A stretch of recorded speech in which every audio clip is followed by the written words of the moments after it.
vous tapez cette adresse-là dans la barre d'URL d'un navigateur, donc pas dans le champ de recherche Google, bien sûr, c'est sur le dessus, la barre d'URL, bit.ly et ça.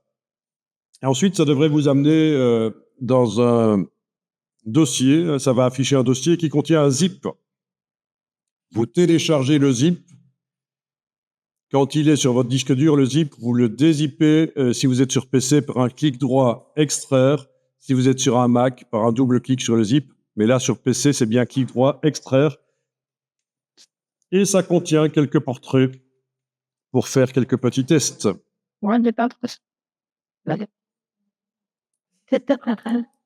Donc, je teste parce que je viens de faire le Bitly. On va vérifier que ça fonctionne bien. Donc, dans un navigateur web, il s'agit de taper l'adresse là au-dessus, touche entrée. Voilà le zip à télécharger. Une fois qu'il est téléchargé sur le disque dur, vous ferez clic droit, extraire sur le zip qui est dans votre dossier de téléchargement ou je ne sais pas où. Donc ici, sur un Mac, c'est le double clic sur le zip et ça crée le dossier à côté. Mais sur le PC, c'est clic droit sur le zip et on a extraire ou set zip extraire. Enfin, il y a toujours un système pour arriver à extraire le zip. Ici, le zip étant décompressé à côté, je vais le supprimer et je travaille dans le dossier ici. Voilà, portrait. Et alors, on a un dossier les images. Est-ce que, j'espère que chez vous, ça a pu décompresser? Oui. Il y a une erreur. Ça indique quoi? Non trop long?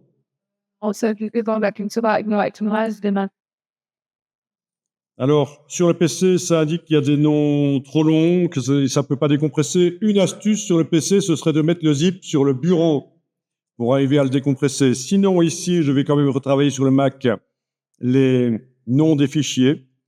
Je vais utiliser un système pour les raccourcir.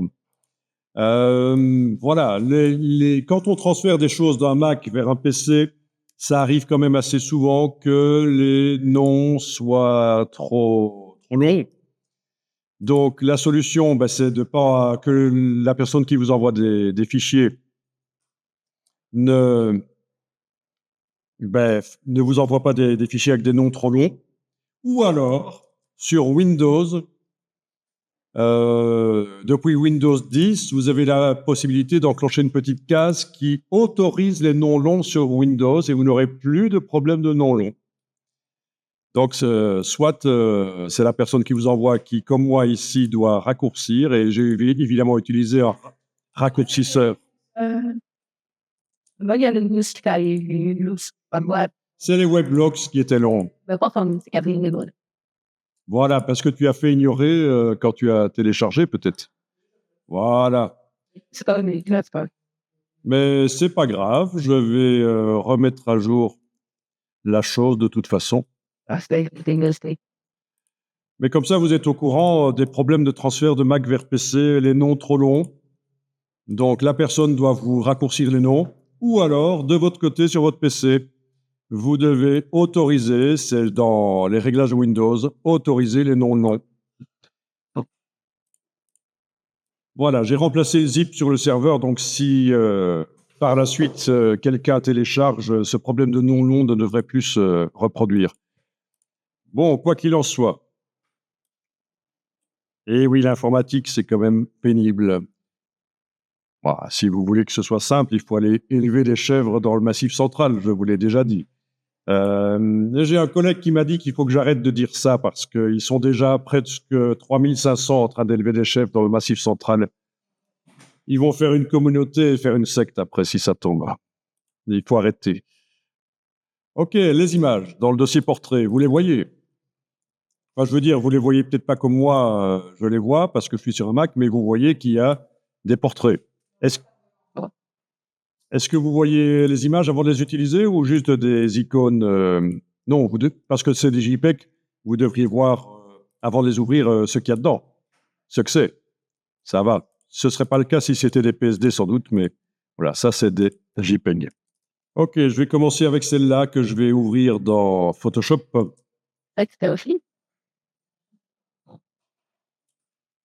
Voilà. Oui, si vous n'avez pas les weblogs, ne vous en faites pas. C'est juste, ça indique d'où ça vient, en fait, hein. C'est juste l'origine des images. Donc, le portrait, là, c'est juste pour faire un test. Alors, il faut aller dans le menu filtre, Neural Filters. Est-ce que vous voyez filtre, Neural Filters à cet endroit-là? Moi, je le vois tout au-dessus parce que ça indique toujours le dernier filtre qui a été utilisé. Et j'ai fait un petit test il y a quelques minutes. Mais vous, c'est à cet endroit-là, filtre Neural Filters. Et alors, vous avez une boîte qui apparaît avec différents filtres. Et alors, ceux qui vous intéressent, parce que vous m'avez dit, c'est le lissage de la peau, portrait intelligent, transfert de maquillage. Il y a d'autres choses qui sont au moins en rapport avec les portraits. Bon, ben écoutez, vous pouvez tester portrait intelligent. Ah, il faut peut-être l'installer. Un peu comme ceci, par exemple. Il y a un petit nuage. Si je clique sur lui, il est en train de le télécharger. Voilà, par exemple, celui-là qui n'était pas installé chez moi, parce qu'il est nouveau, je suis en train d'installer. Et les autres, en tout cas celui-ci, portrait intelligent, est-ce il n'était pas installé chez vous? Non, ben, il faut l'installer. Et puis, vous pourrez l'enclencher. Et vous allez voir, c'est assez intuitif. J'ai quasiment pas besoin de vous expliquer. Euh, il y a différentes parties. Donc, en vedette, c'est les choses qui ont le plus de succès. L'âge du visage, c'est très drôle, ça, entre guillemets. Vous pouvez prendre le portrait de quelqu'un et visualiser ce que ça va donner quand il sera plus âgé. Alors, le curseur indique plus 29. Je ne sais pas si c'est plus 29 ans, en fait, hein. À mon avis, non. C'est des pourcents, oui. Et donc, ça calcule, et voilà. Alors, je vais le faire dans l'autre sens. Euh, alors oui, ici, ce serait intéressant de choisir sortie nouveau calque. Comme ça, le calque sur lequel vous êtes en train de travailler va être préservé. Mais ce sera seulement quand vous cliquerez sur OK que ce nouveau calque se fera, hein. Pour l'instant, je continue encore un peu les petits tests. Voilà. Il faut que ça calcule. Oui, mais l'âge du visage dans l'autre sens, je ne suis pas convaincu. Mais bon. Vous avez un bouton ici en bas, afficher l'original. Voilà. Ah, ça change les cheveux, hein. Ça peut changer les cheveux parce que voilà, c'est comme ça. Pour ne pas changer les cheveux, il y a d'autres IA qui ne changent pas les cheveux. Oui, la quantité de bonheur, on va lui mettre un max de bonheur, hein. Voilà. Vous voyez, par rapport à avant, il est tout de suite plus heureux. L'épaisseur des cheveux, la direction des yeux, ça c'est intéressant. Alors, l'épaisseur des cheveux, si je mets au minimum, est-ce qu'il va devenir chauve? J'ai pas l'impression, non. Non. OK. Épaisseur des cheveux maximum. Ouais. OK. Les yeux. La direction des yeux, ça c'est très très intéressant. Parce que ça a du charme quand quelqu'un ne regarde pas dans l'objectif, ça peut être intéressant. Et voilà. Voilà. Alors peut-être que sur d'autres images, la direction des yeux fonctionnera mieux. Mais oui, voilà, ça marche, hein. Si je le mets à fond vers la gauche, il ne regarde pas vers l'objectif, il regarde à côté de l'objectif. Qu'est-ce qu'il est charmant. Et dans l'autre sens, mais regardons, il ne regarde pas vers l'objectif non plus. Et c'est subtil, les yeux, hein. C'est subtil. Vous savez que le développement de l'être humain doit beaucoup au fait que le fond de l'œil est blanc, en fait.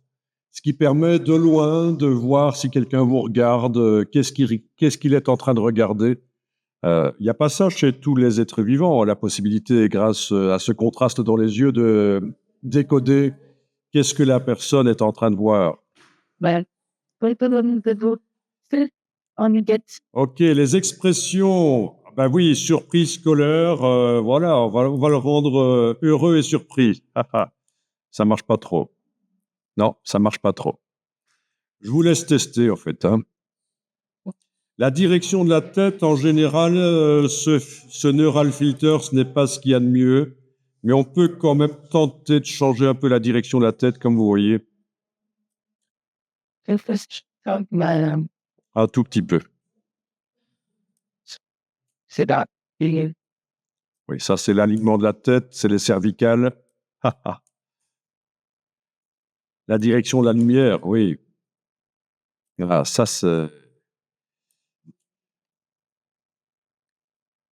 peut être intéressant quand on veut intégrer quelque chose dans un décor, la direction de la lumière. Là, c'est comme si on avait mis un panneau réflecteur d'un côté. Vous savez, quand on veut faire des belles photos, on utilise des panneaux réflecteurs. OK.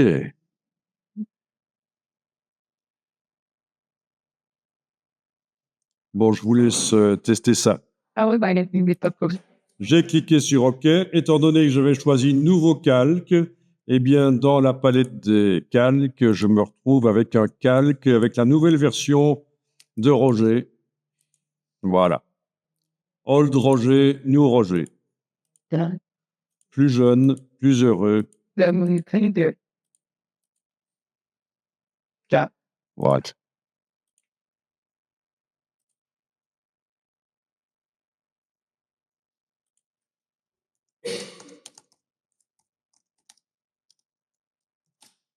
Oui. Alors, pour des raisons, pour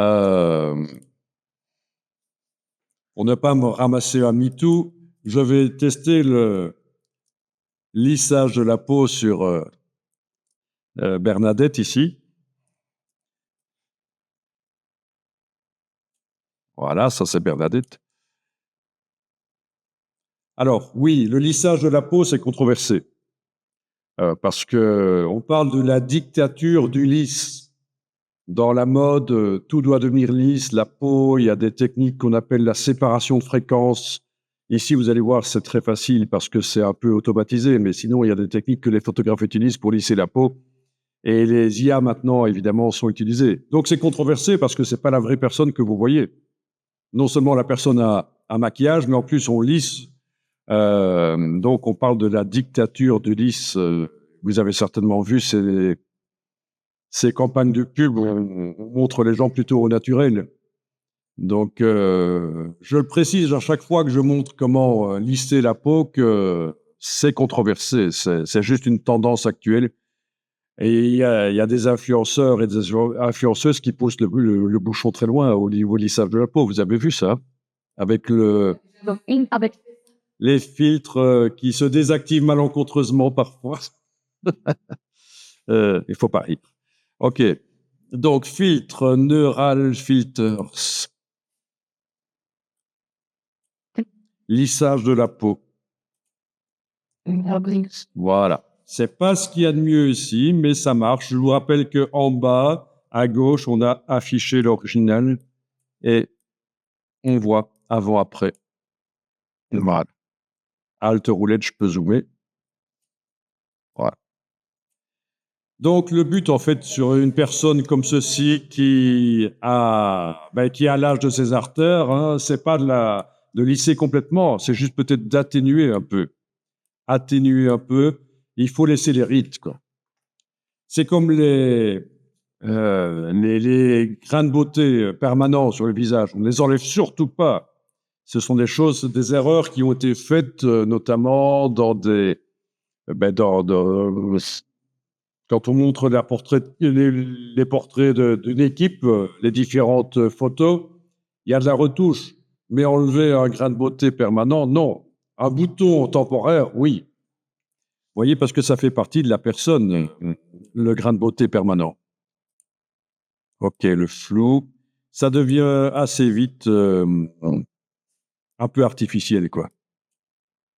C'est pour ça que, à un certain moment, parfois, ça vaut la peine de remélanger, parce qu'on est allé trop loin, de remélanger la version retouchée avec la version non retouchée, en fait. Et étant donné que j'ai demandé sortie nouveau calque, donc c'est sur un nouveau calque. Et j'ai la possibilité de me dire je suis allé trop loin, c'est vraiment artificiel. Et donc je vais, et c'est ce que beaucoup de retoucheurs devraient faire, aller sur la version retouchée qui est là au-dessus. Évidemment, on la voit. Si j'enlève l'œil, c'est la version originale qui apparaît en dessous, hein. Et donc, je suis sur la version retouchée et aller diminuer l'opacité et trouver où est le curseur, la bonne position du curseur. Voilà.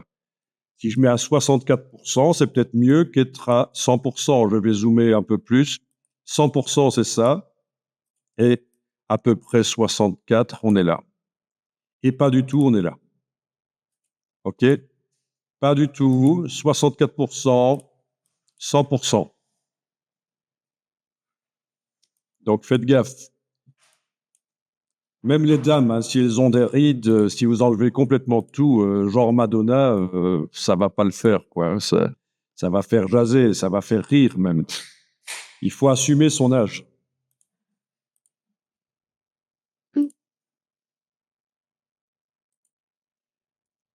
OK, là, c'était Bernadette Giametti.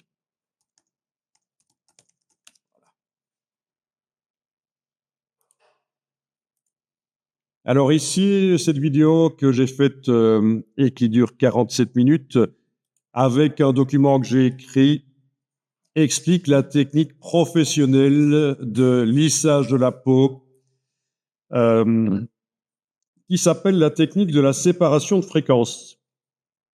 L'idée, c'est de mettre sur un calque les hautes fréquences et sur un autre calque les basses fréquences. Alors, en matière d'image, qu'est-ce qu'on appelle les hautes fréquences et les basses fréquences? Eh bien, les hautes fréquences, ce sont les détails fins, et les basses fréquences, ce sont les aplats de couleurs.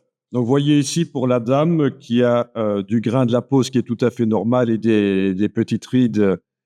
Mais si on voulait lisser à la manière d'un portrait de mannequin, comme on voit, hein, la mode, il faudrait arriver à envoyer tout ce qui est petits détails sur un calque et tout ce qui est aplat de couleurs, comme les couleurs roses, là, les dégradés qu'on voit sur la peau, sur un autre calque. C'est ça qu'on appelle la séparation de fréquences. Donc, si vous voulez vraiment voir à quoi ça ressemble, la technique professionnelle, il y a ceci que j'explique, mais il y a plein d'autres gens qui l'ont expliqué sur le web. C'est maintenant une technique connue.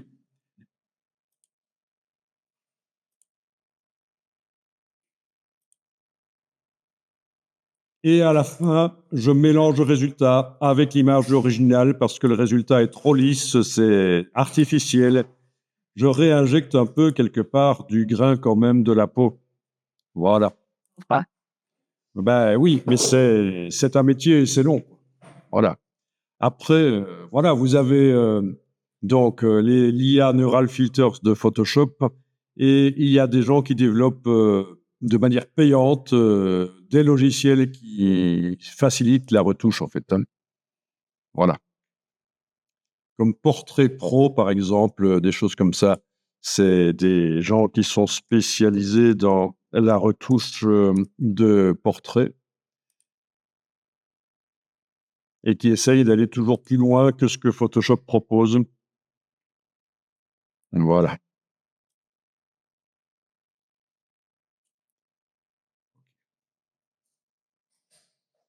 Je vous laisserai voir ça.